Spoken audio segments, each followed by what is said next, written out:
The offense dominates. Does that mean that the defense is cooked? Not so fast, my friend. We're going to dive into the latest scrimmage notes that dropped, some of the information I got sent to me, as well as my guy John over on Locked On Sooners talked about earlier this morning. The Oklahoma offense dominated the practice, the most recent scrimmage on Wednesday night, the alumni scrimmage, but it's not as bad as a lot of you have thought. So let's talk about it. Before we do that, welcome to Unfair Sports. I'm your host, Jay. Thank y'all for pulling up to the channel.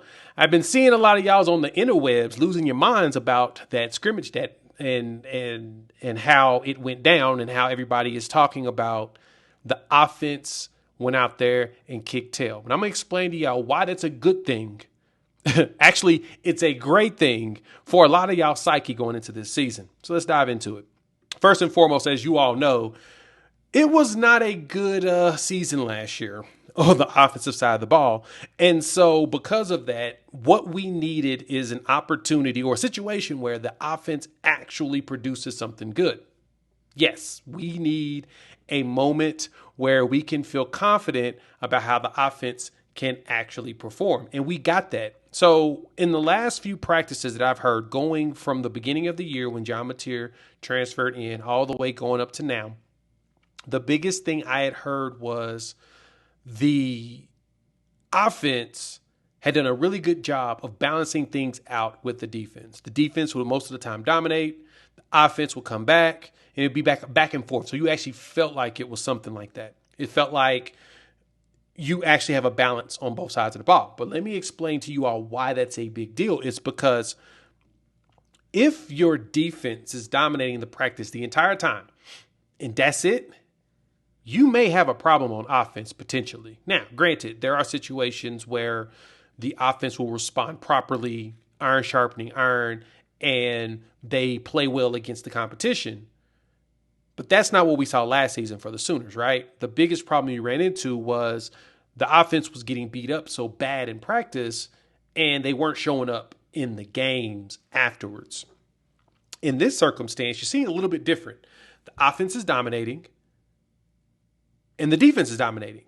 It's like they go back and forth. And the one that happened on Saturday, when I talked about it, me and Coop talked about it on the show, that one to me was probably the best definition of how you want it to go, because it's Brent Venables versus Ben Arbuckle.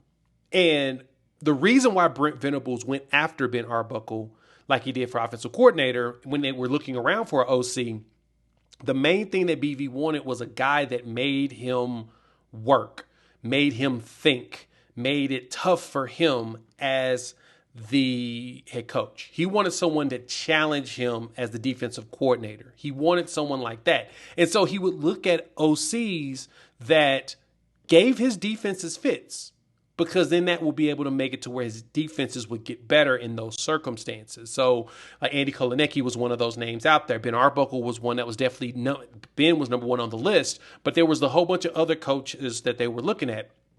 Well, you get Ben in, and the worst thing that could happen to your team is that the offensive coordinator you hire does not do a good job of defeating your defense. We know Oklahoma's defense is going to be a top 10 defense again. Should be at minimum top 15. I expect it to be top 10, top 5. Should be, because of all the new quarterbacks they're going against. So for them, with a lot of the teams they're playing against, with a lot of changes in the skills positions, they should have a leg up this season. Next season could be different, but this season they should have a leg up against the competition with all the players that they're returning on defense. So for Oklahoma, the key thing is going to be that the offense shows that it can go through the defense while the defense still makes things happen. So as I was saying before, what you want to see is the offense comes in, because it's Brent Venables versus Ben Arbuckle. The offense starts to take over a little bit in the beginning. They do their thing. Then as the game progresses, you see an adjustment from not only Brent Venables but Ben Arbuckle, but it balances out to where it's a good battle.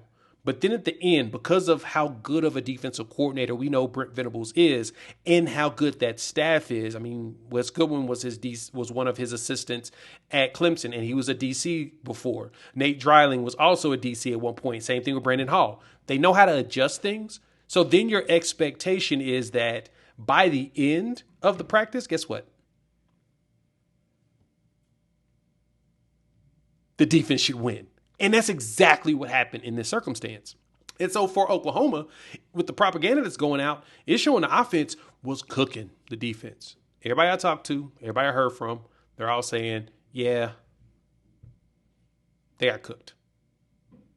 A lot of cooking was happening in that game. And that's a good thing, because if your offenses are winning some games like that, now you know Brent Venables was pissed that his defense could not overcome this, while at the same time I heard that there were some defensive players that didn't play.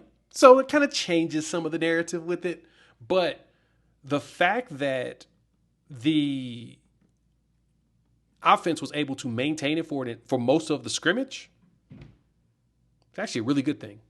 So now for Oklahoma, the challenge is going to be, what will the defense do to respond in the next scrimmage? Because we're about to start getting into the point where we need to start doing the sets in preparation for the first game of the season, which is, coming up in roughly 2 weeks. And so, hey, when I saw the report and heard it, and I was listening to John talk about it, I'm like, yeah, you want that.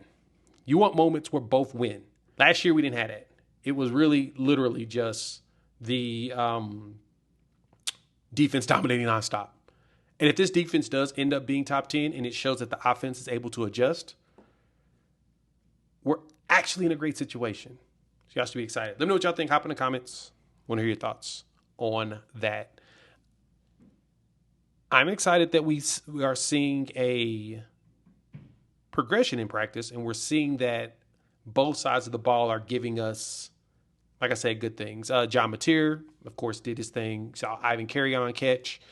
Good propaganda going out there that the Sooners put out there today. So I don't know about y'all. I'm pretty stoked about what's to come. So let me know what y'all thoughts are. All right. We'll get back to the position breakdowns tomorrow. Going through the weekend, we'll probably double it up. We'll do about one a day in preparation for the first game of the season. We'll also do schedule breakdowns. Me and Coop will give our final predictions this weekend. So make sure you tune in, hit the like, subscribe, and the bell notification so you don't miss that. And we'll chop it up with each and every one of y'all about a day or so. Peace.